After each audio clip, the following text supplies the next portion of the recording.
আমার ব্যবহারের সেই আলমারি আর আয়না ওসব নাকি বেশ পুরনো ফ্ল্যাটে রাখা যায় না।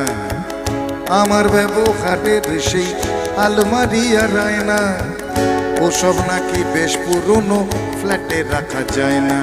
ওর বাবার ছবি ঘড়ি ছড়ি বিদে হলো তাড়াতাড়ি, ছেড়ে দিল কাকে খেলো পোষা পুরো ময়না।